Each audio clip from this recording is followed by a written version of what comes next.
شام نے کوفہ والوں کے جواب میں مسلم بن عقیل کو بھیجا۔ اسی مسجد میں مسلم بن عقیل نے نمازیں پڑھائی۔ ظہر کی نماز میں 18,000 افراد تھے اس مسجد میں، اس وقت کوئی پڑھی تھا، 18,000 افراد تھے۔ جب عصر کی نماز پڑھی تو 5 تھے، مغرب کی پڑھی 3 تھے، عشاء کی پڑھی تو 15-20 آدمی تھے، اور جب نماز ختم ہوئی تو 3 آدمی تھے۔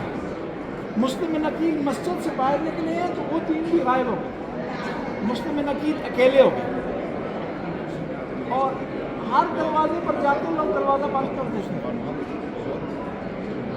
7 2 چھوٹے چھوٹے بچے تھے مسلم بن عقیل کے۔ قاضی شریح کا دروازہ کھٹکھٹایا، اس نے دروازہ کھولا، دیکھا مسلم نے دروازہ بند کر دیا، تو مسلم نے کہا کہ دروازہ نہ بند کرو قاضی، میں نہیں آیا ہوں تیرے لیے مشکل بنانے کے لیے، میں آیا ہوں ان بچوں کو کسی طرح مدینے بھیج دینا۔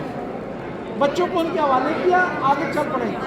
ایک دروازے کے سامنے بیٹھ کے آرام سے ایک عورت وہاں سے نکلی، اس نے کہا ایک شخص کیوں بیٹھا ہوا ہے، تجھے نہیں پتا کہ شہر کے حالات ٹھیک نہیں ہیں؟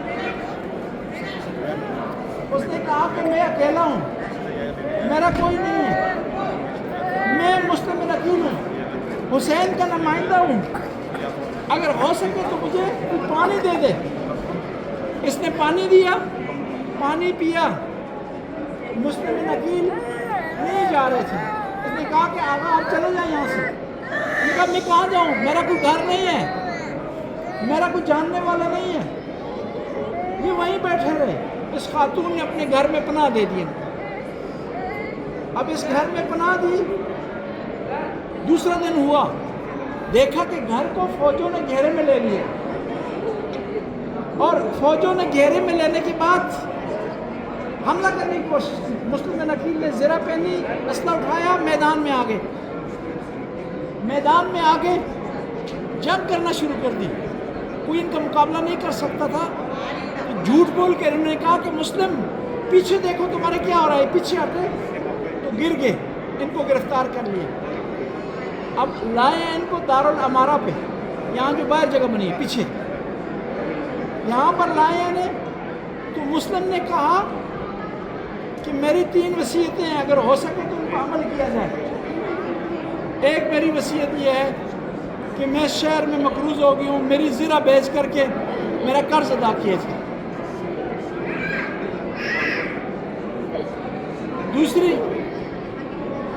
دوسری میری وصیت یہ ہے کہ میری لاش کو دفنایا جائے۔ تیسری میری وصیت یہ ہے کہ کوئی ہو جو حسین کو پیغام دے کہ زینب کو لے کر کوفہ نہ آئیں، کوفہ زینب کے آنے کی جگہ نہیں ہے۔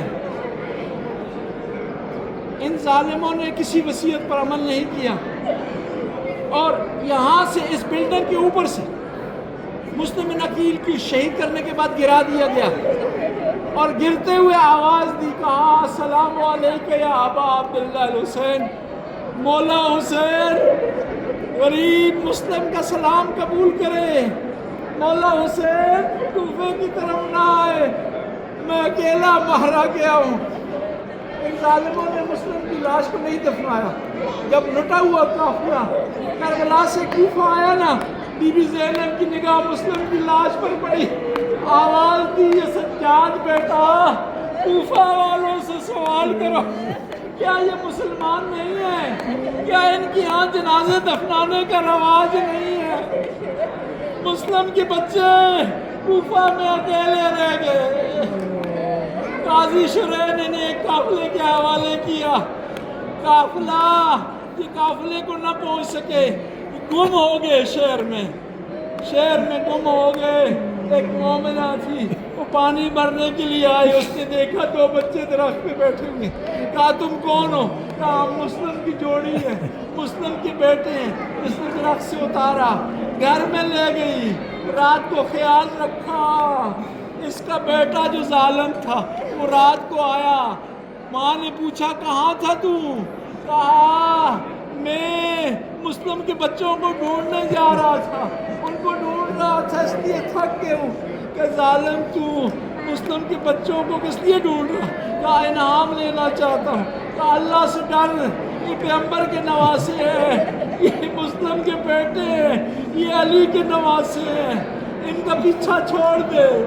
کہا نہیں ماں میں نے انعام لینا۔ اب یہ ماں اور بیٹا آپس میں باتیں کر رہے تھے، کیا ہوا کیا ہوا کہ بچوں کے رونے کی آواز آئی۔ بچے کیوں روئے؟ انہوں نے رسول اللہ کو خواب میں دیکھا، امام علی کو خواب میں دیکھا، فاطمہ الزہرا کو خواب میں دیکھا۔ رسول اللہ کہہ رہے ہیں بچوں جلدی کرو، ہم آپ کا انتظار کر رہے ہیں، بچوں آپ کے بابا آپ کا انتظار کر رہے ہیں۔ اب اس ظالم نے جب رونے کی آواز سنی، یہ گیا کمرے میں، بچوں کو بالوں سے پکڑا، گھسیٹتا ہوا باہر لایا، اور لانے کے بعد میرے فرات پر لے آیا، اور اس نے پتہ کیا کیا؟ کہا جو وصیت ہے کر لو، میں تمہیں شہید کرنا چاہتا ہوں۔ اب ان بچوں نے کہا ہم 2 رکعت نماز پڑھنا چاہتے ہیں۔ بچوں نے نماز پڑھی، بڑا بھائی کہہ رہا تھا مجھے شہید کرو، چھوٹا کہہ رہا تھا مجھے شہید کرو۔ آخر میں ظالم نے ایک بچے کو شہید کیا، اس کی لاش کو نہر فرات میں بہا دیا، دوسرے بچے کو شہید کیا، نہر فرات میں بہا دیا۔ اب یہ دونوں لاشیں میں گئی نا نہر فرات میں، ایک دوسرے سے چپک گئی۔ الا لعنۃ اللہ قوم الظالمین سیعلم الذین ینقلبون خدایا اس کلیم سیاح کو قبول و منظور فرما، ہمارے گناہوں سے درگزر فرما، نیک کام کرنے کی توفیق۔ یا اللہ میں دعاؤں کی دعاؤں۔ تیسری بڑی مسجد ہے، مسجد خانہ کعبہ کی سب سے پہلی بڑی مسجد ہے، اور دوسرے نمبر پر ہے مدینہ کی، تیسرے نمبر پر مسجد کوفہ ہے، چوتھے نمبر پر بیت المقدس ہے۔ یہ مسجد اس پر ہزاروں انبیاء نے نمازیں پڑھی۔ اس مسجد میں حضرت نوح کی کشتی رکی ہے، معراج پر جاتے ہوئے اللہ کے رسول یہاں سے گزرے ہیں، اور یہ وہ مسجد ہے کہ جہاں کئی معجزات ہوئے، جس میں ایک ہجدہ کا، ایک بڑے سانپ کا آنا ہے۔ یہاں امیر المومنین اس میں بیٹھ کر فیصلے کرتے رہے۔ بیت الطشت کا معجزہ یہاں پر ہے، ایک بڑا معجزہ امیر المومنین نے دکھایا تھا، اس جگہ پر جائیں گے پھر بیان کریں گے۔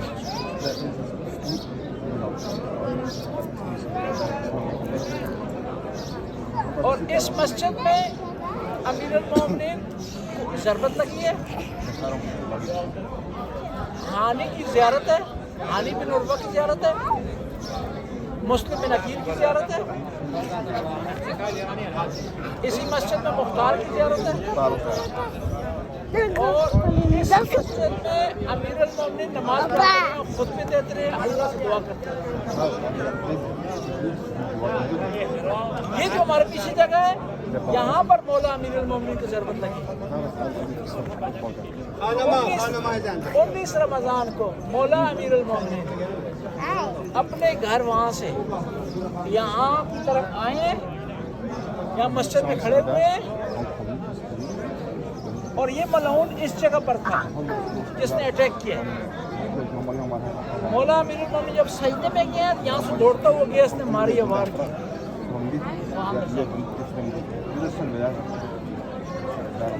اور یہاں پہ جب مولا کو ضربت لگی ہے تو ایک آسمانی آواز آئی ہے، الا قد قتل امیر المومنین، لوگوں امیر المومنین مارے گئے۔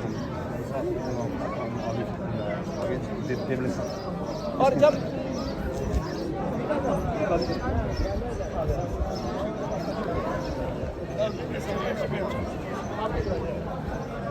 یہ یہاں پر امیر المومنین اپنے گھر سے یہاں ہیں، جب امیر المومنین کی خبر ملی ہے، امیر المومنین کے بچوں کو، امام حسن حسین یہیں تھے، بی بی زینب اور ام کلثوم کو خبر ملتی ہے، بعض روایت میں کہ وہاں سے دوڑتے ہوئے یہاں پر آئے۔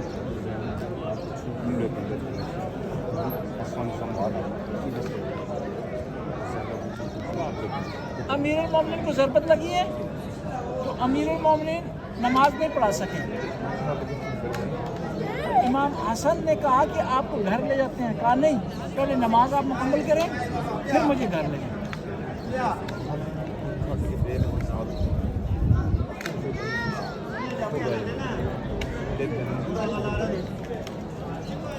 ابھی ہم یہاں پر اندر جائیں، زیارت کریں اور 2 رکعت نماز زیارت امیر المومنین پڑھ کر یہاں آ جائیں. ٹھیک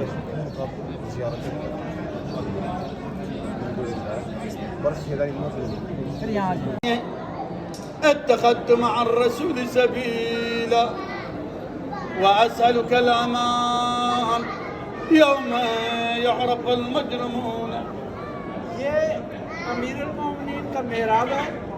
یہاں امیر المومنین نماز تہجد پڑھتے تھے، نافلہ پڑھتے تھے، اور یہاں پر آ کر کے دعائے کمیل، اللہ کے ساتھ مناجات یہاں پڑھا کرتے. یہ جو پڑھ رہے ہیں امیر المومنین کی مناجات ہیں جو اللہ سے کلام کرتے تھے تہجد کے وقت، صبح کی نماز کے وقت، مختلف اوقات. وأسألك الأمان يوم لا يجزي والد عن ولده ولا مولود هو جاز عن والده شيئا إن وعد الله حق.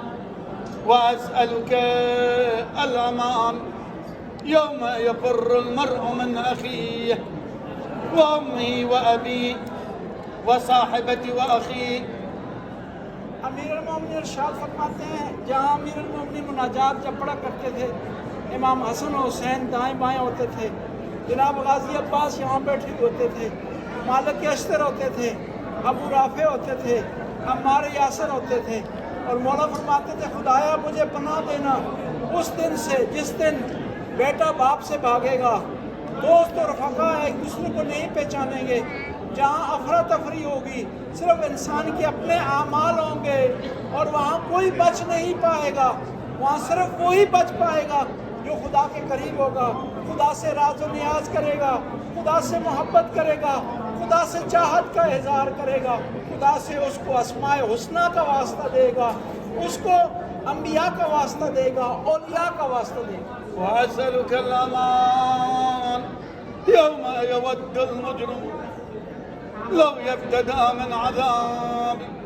اور خدایا تجھے تیری پناہ مانگتے اس دن جہاں جس دن گناہگاروں کو لایا جائے گا، خطا کاروں کو لایا جائے گا، وہاں مجرموں کو لایا جائے گا، وہ لوگ جنہوں نے گناہ کیا ہوں گے ان کو لایا جائے گا اور ان کو کوئی بھی بچانے والا نہیں ہوگا. يومئذ ببنيه وصاحبتي وأخي وفصيلتي التي تؤوي ومن في الأرض جميعا ثم ينجي كلا إنها لظى نزاعة للشوى. اور اس دن نہ بھائی کام آئے گا، نہ بہنیں کام آئیں گی، نہ رشتہ دار کام آئیں گے، نہ کوئی جاننے والے کام آئیں گے، نہ انسان کا مال اس کے کام آئے گا. مولاي يا مولاي أنت المولى وأنا العبد. خدایا تو پروردگار ہے، پالنے والا ہے، رزق دینے والا ہے، تیرے قبضہ قدرت میں ہر چیز ہے. میں گناہگار ہوں، عاصی ہوں، خطا کار ہوں اور میرے اختیار میں کچھ نہیں ہے. وهل يرحم العبد إلا المولى. خدایا تو اگر رحم نہیں کرے گا تو کوئی رحم نہیں کر سکے. مولاي يا مولاي أنت المالك وأنا المملوك. خدایا تو مالک ہے، میں مملوک ہوں. وهل يرحم المملوك إلا المالك. تجھ سے رحمت کا طلبگار ہوں، تجھ سے معافی کا طلبگار ہوں. تیری بارگاہ میں فقیر بن کے آ گیا ہوں، گناہگار بن کے آ گیا ہوں، خطا کار بن کے آ گیا ہوں، جولی پھیلا رہا ہوں، میرے پاس کچھ نہیں ہے، تیری بارگاہ سے لینے آیا ہوں. مولاي يا مولاي أنت العزيز وأنا الذليل. خدایا تو قدرت والا ہے، طاقت والا ہے، میں ناچیز ہوں، میں کچھ بھی نہیں ہوں، محتاج ہوں، فقیر ہوں. وهل يرحم الذليل إلا العزيز. اور تو ہی مجھ پر رحم کر سکتا ہے اور تیرے خزانے میں کسی چیز کی کمی نہیں. مولاي يا مولاي أنت الخالق وأنا المخلوق. تو خالق ہے، میں مخلوق ہوں. وهل يرحم المخلوق إلا الخالق. اور ہو نہیں سکتا کہ خالق اپنے مخلوق پر رحم نہ کرے، اسے معاف نہ کر دے، اسے نہ بخشے. مولاي يا مولاي أنت القوي وأنا الضعيف خدایا تو قدرت والا ہے، طاقت والا ہے، میں کمزور ہوں، وهل يرحم الضعيف إلا القوي ایسا کمزور ہوں جو تیری مدد کا طلبگار ہے، تیری رحمت کا طلبگار ہے۔ مولاي يا مولاي أنت الغني وأنا الفقير خدایا تو غنی ہے، بے نیاز ہے، کسی کا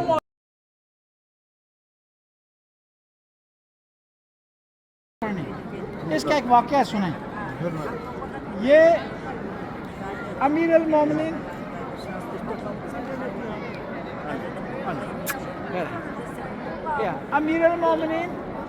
کہ اس مسجد میں بہت زیادہ معجزے ہیں۔ ان معجزات میں سے ایک معجزہ ایسا ہے کہ ایک جوان لڑکی کو لایا گیا جس کی کیفیت اس طرح تھی کہ گویا اس کا بچہ ہونے والا ہے، اور وہ کنواری تھی۔ بہنوں نے کہا کہ ہماری بہن نے غلط کام کیا ہے، لہٰذا امیر المومنین اس کو سزا دیں۔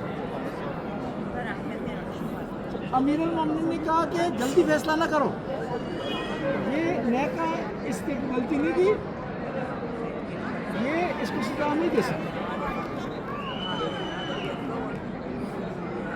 تو وہاں پر انہوں نے کہا کہ دلیل بتائیں، انہوں نے کہا دلیل بتائیں۔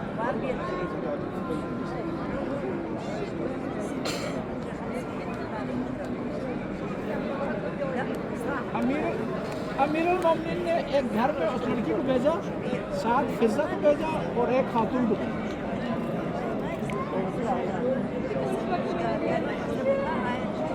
اور کہا کہ ایک ٹھنڈا جو ہے وہ پانی ٹپ میں ڈالا جائے اور اس جوان بچی کو اس پہ بٹھایا جائے۔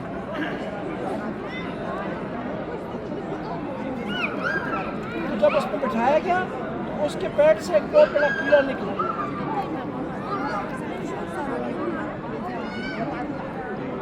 تو امیر المومنین نے بتایا کہ ایک دفعہ یہ بچی پیاسی تھی، اس نے گندا پانی پیا تھا، جس کی وجہ سے کیڑا اس کے اندر چلا گیا اور کیڑا بڑا ہو گیا، تو اس وجہ اس کا بدن موٹا ہو گیا۔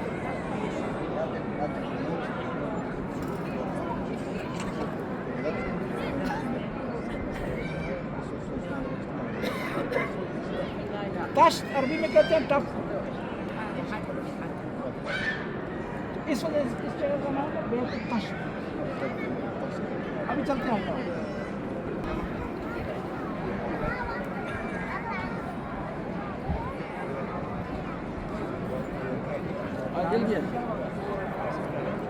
یہاں امیر المومنین بیٹھ کر کے فیصلے کرتے تھے۔ یہ امیر المومنین کی کورٹ ہے، کورٹ عدالت۔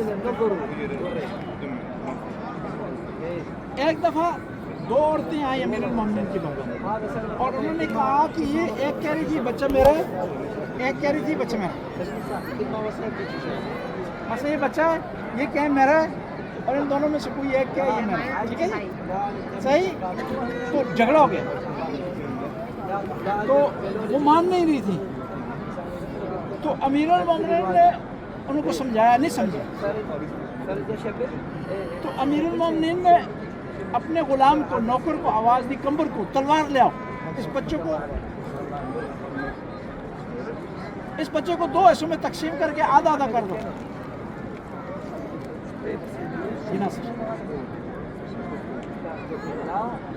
امیر المومنین نے کہا کہ تلوار لے آؤ، اس بچے کو دو حصوں میں تقسیم کر کے ان دونوں میں آدھا آدھا کر دو۔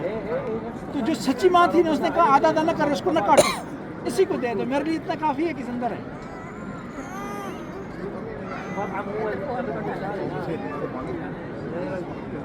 جی اب آگے چلتے ہیں۔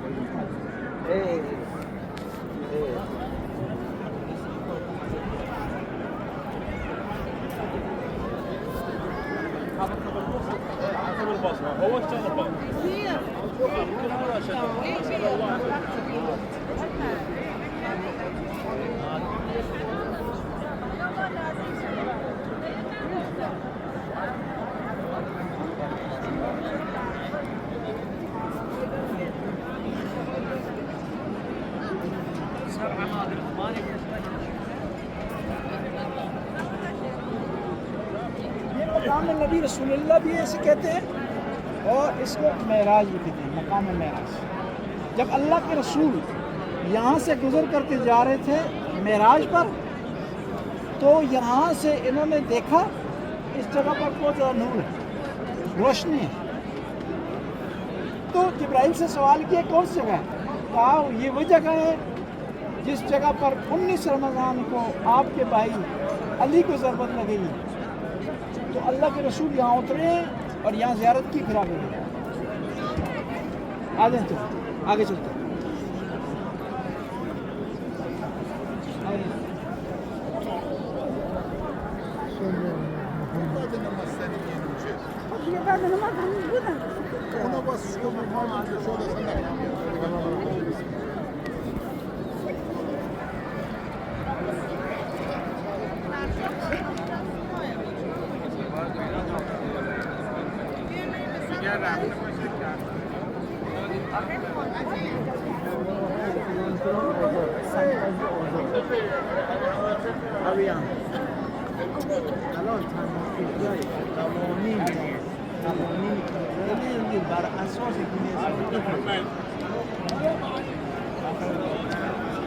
یہ سامنے آپ کو دروازہ نظر آ رہا ہے جہاں پر ابھی ہم تھے، صوبان نام ہے اس کا.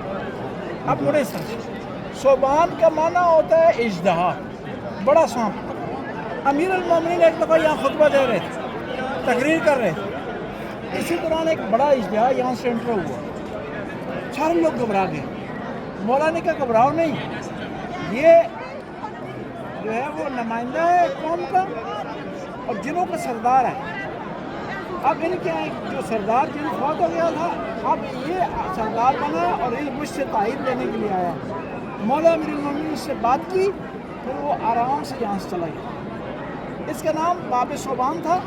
معاویہ نے تبدیل کر دیا تھا اپنی حکومت میں، اس کا نام باب الفیل رکھ دیا. بعد میں دوبارہ جب یہاں عراق میں حکومت آئی ہے شیعوں کی، تو انہوں نے پرانا نام اس کا. ٹھیک ہے.